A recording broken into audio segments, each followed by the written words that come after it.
everybody, welcome to the takeout diet. In the news lately, everybody has been talking about Ikea meatballs, so why shouldn't we make those today? And if you want to hear my thoughts on the whole horse meat thing, stay tuned to the very end of the video. Here we go. We're going to start this recipe by baking an eggplant. Preheat your oven to 475 degrees, then peel your eggplant, slice it, and lay it out onto a baking sheet. Sprinkle it with a little bit of salt and pepper and then put it in the oven.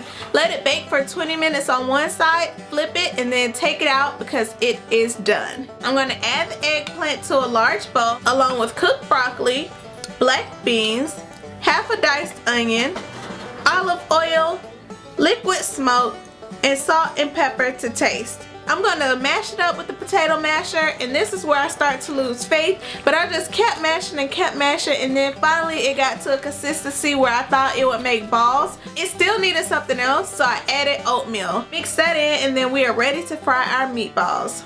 Add olive oil to a deep frying pan over high heat. I'm going to use a cookie scooper to form my balls and place them into the hot oil so they can fry up. Once they are golden brown on one side, you can flip them over and then remove them from the pan and continue this process until you have made all of your black bean, broccoli, eggplant mixture into meatballs. I am going to add a little bit of olive oil back to my pan because most of mine was going. Maybe I had my heat up too high, but you need just enough to cover the bottom. Add in your flour and cook that until it starts to brown, and slowly whisk in your vegetable stock. I was using this flipper thing at first for some reason, but then I switched to a whisk. After you have smoothly incorporated your vegetable broth, add in soy creamer to make it creamy, thick, and delicious. Once it has all come together, you can place your meatballs back in your gravy. I didn't do that because I feared that they would all come apart, which I don't suggest you do it either. Or you can spoon your gravy over your meatballs and have as much gravy or as little gravy as you would like.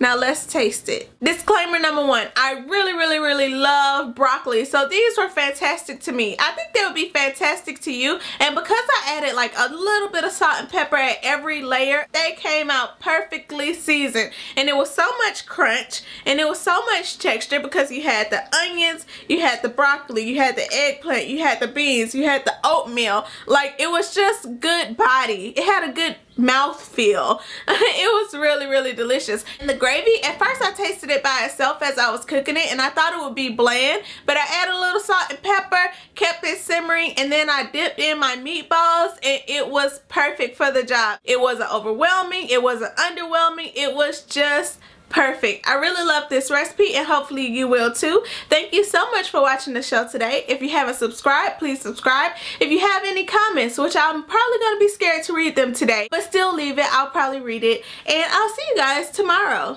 Bye.